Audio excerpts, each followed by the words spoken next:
Ladies and gentlemen, brace yourselves, because the Duke and Duchess of Sussex, Netflix, have graced yet another country with their quasi-royal presence. Yes, Harry and Meghan have landed in Colombia, and what a spectacle it was. Imagine the Colombian vice president moved to tears, not by decades of civil conflict, but by watching Harry and Meghan on Netflix, inspired by their tearful revelations in Montecito. She extends an invitation, because who needs diplomacy when you have streaming clout?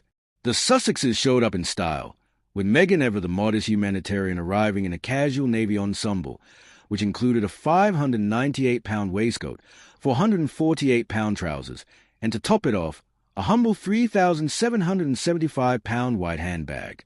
Nothing says relatable to public school kids in Bogota like a purse that costs more than a teacher's yearly salary.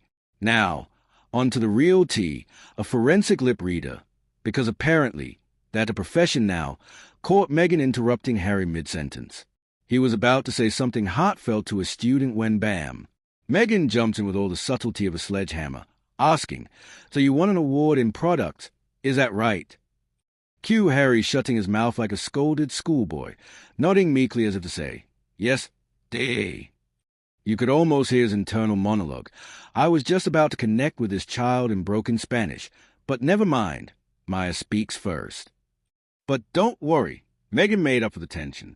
She quickly took over the rest of the tour, speaking flawless, or as she humbly says, almost flawless, Spanish, giving fiery speeches and reminding everyone that yes, she did intern at the U.S. Embassy in Argentina 20 years ago. If there's one thing we know about Meghan, it's that no story is too small to be told in 3 languages, complete with a power pose. Meanwhile, Harry was reduced to asking kids their names and ages like a substitute teacher who didn't read the lesson plan, nodding along with his earpiece while Meghan dazzled with phrases like, "My husband and I," as if to remind us is still here, somewhere in her shadow. Let's talk body language, shall we? Meghan, ever the stage director of this theatrical romance, placed her hand on Harry's knee, a move one expert calls a Thai sign of ownership. At this point, you half expect her to put a property of Meghan sticker on his forehead. Harry responded like a man who's learned that resistance is futile, gently covering her hand in the international gesture for, "Please let me speak next time."